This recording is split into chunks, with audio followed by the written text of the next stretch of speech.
What's up, everybody? It's your boy Mike, your boy Mr. Chow, coming at you with a little breakdown of what happened a day or two ago at Mansfield Training School and Hospital, Connecticut.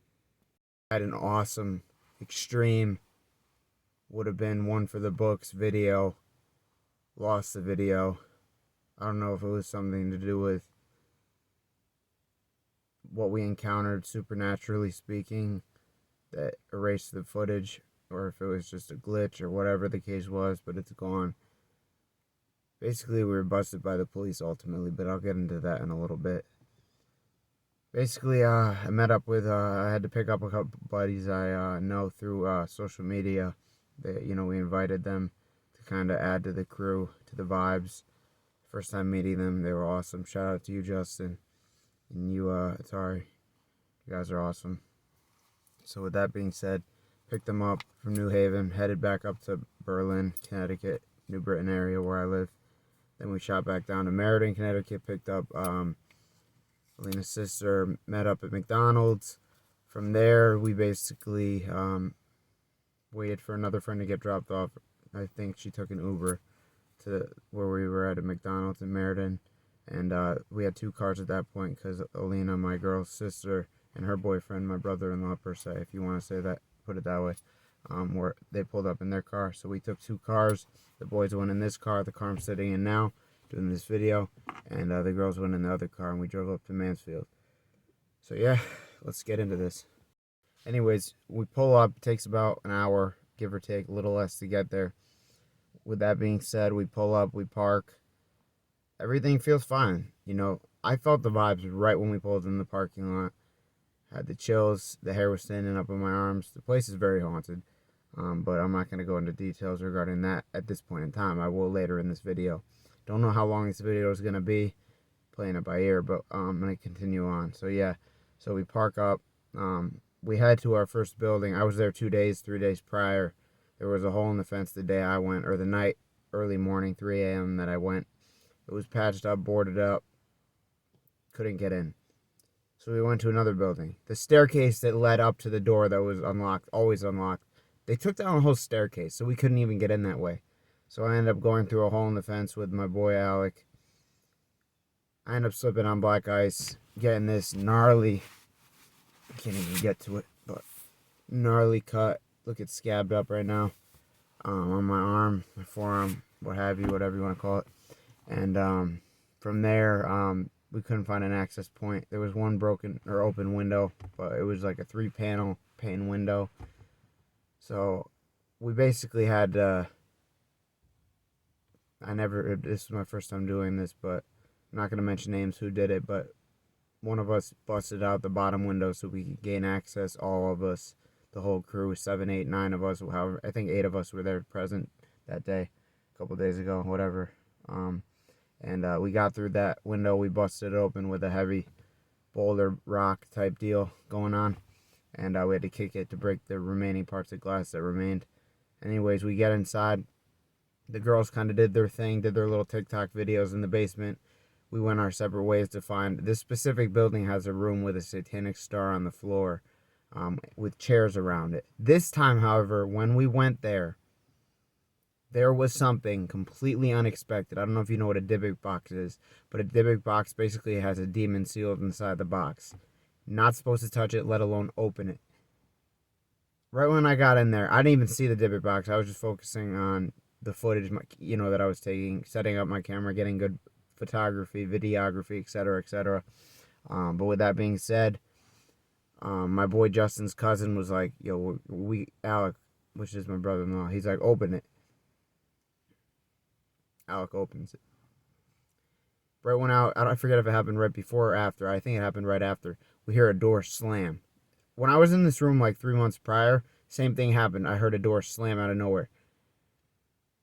I don't know if we picked it up in video, but the first video, I don't know if it's still uploaded. Some of my videos got deleted mysteriously, but regardless, the girls were 2 floors below us. They heard it too. It was not them that slammed or shut the door. It was something otherworldly. I'm not going to go into details. But that's when shit hit the fan. Excuse my language. We didn't even have time. We had a spirit spirit balls with us. We had EMF meters. We had infrared cameras with us. Walkie-talkies, the whole 9 yards, everything, paranormal equipment. And we didn't have time to break it out, because right when the Dybbuk box was opened, I forget who said it, but there were like a cop cars pulling up there, through the window. You could see him pulling up. There was this person, there was like a horse-drawn carriage driving by in the distance. I think they snitched on us. They must have heard us breaking into the building. Not going to go into details once again, but whether it was them or someone else, we got snitched on. The police showed up mobbing deep. 7, 8 cops. Had all this on footage. I'm so disgusted that the footage was lost. It would have been a gnarly video, and it would have got it was, yeah, I'm really upset that the video was lost. I tried everything to do that I could to recover it, but I'm not going to stress on it. That's why I'm breaking them down in this video. Anyways, one cop car passes. I'm just assuming they're doing their normal drive-bys. It's owned by Yukon, the property, so I figured, hey, they're just driving around, making sure everything's A1, all good, Gucci. But next thing I know, after the Dybbuk box is opened, and we're just the girls get upstairs and they see the Dybbuk box. We're about to move forward from there, and then all of a sudden you just hear shouting from a police officer outside. Something like to the extent of, "We see you, come outside now. Come on, get out of the building. You're not supposed to be in there," basically, what they're getting at, to that extent. At first I was like, guys, just let's be quiet. They probably don't even know we're in this building. They'll just leave. But that was before they said get out of the building. So we had to get out of the building. We got out fairly quickly. Showed them my arm. They asked if I needed medical attention. But prior to that, basically, I was like, "Officer, I have complete respect for this property, the history of this location, etc., etc." Not that they cared, but I said it anyways, regardless, moving forward. Basically, from there, they were like, "You guys see that there's fences posted up for a reason, right?" I was like, "Absolutely, officer, 100%. That means," they were like, "That means what?" I was like, "Not supposed to go behind the fences, go into the buildings." And they're like, "Exactly. So what are you doing in the buildings?" Well, I'm like, "It's my birthday tomorrow, and I'm just trying to I'm a photographer. I do this. That's my passion. This is my first time going into the buildings, though, officer." And I tried to, stress that to them, that it was my first time physically going into the buildings. It wasn't, of course. You know me if you see my videos. With that being said, though, they kind of broke it down with us, gave us, the rundown.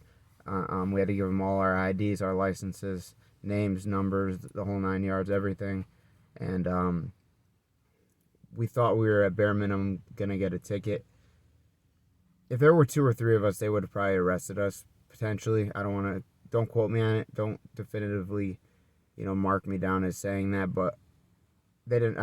I'm guessing they didn't want to deal with all the paperwork for 8 people, booking us into the police station and so on and so forth. So it was a warning. They just said, you can come take pictures from the outside, but just be careful, be safe. There's asbestos in the buildings. That's especially another reason why we don't want you in there. There's broken glass. I'm not going to continue forward, but we were busted by the police. That was the first time ever. I've been doing this for 6, 7, 8 years, urban exploring. I'm a veteran, guys, all right? I'm not someone that's amateur or a newbie, new to this stuff. I go in safe. I do my research. I carry out my investigations, my urban explorations properly, appropriately, and so on. Never been caught, never been busted by the police, let alone security and all that. Happened the first time, and I brought my 2, who I've never met, my 2 social media fans, now they're friends, with us. It was quite the experience. It really was. It took me by surprise. Ultimately, they let us go. We drove off. I just want to throw it out there. Not only did the video somehow glitch and get deleted, my phone, I had to get a new phone. The phone that I used, because I lost I don't know where my GoPro is, but that's whole nother story. The footage that I took on that phone that I was using, it doesn't work anymore. Not only that, our other paranormal equipment, it stopped working throughout the rest of the day when we went to a cemetery later that night. A lot of weird stuff has been happening since. Things have been disappearing. I think the Dybbuk box being open jinxed things. We prayed it up and we said our prayers, so things went smoothly for the most part, regardless of being busted by the police or not. And we're praying day by day that things continue to move in a direction of positivity, and in a direction of not getting busted again when and if we go exploring again anytime soon. We'll keep you all updated, obviously. You already know. I could go into so many more details about that day. We were trying to get into the tunnel system, the bowling alley building. We only got into one building and we got kicked out within 10-15 minutes of being in the building, so we didn't get that much footage anyways. But I got a lot of footage of the police officers talking, and it would have been such a A1, solid video, but it's gone, so I'm not gonna. It is what it is. Live and let live. I gotta let it go. Can't hold on to it. But with that being said, I just wanted to break it down what happened that day at Mansfield and Mansfield Training School and Hospital and Stores, or Mansfield, Connecticut, if you will. And yeah, that's basically pretty much it. Wow, that was some day. Yeah.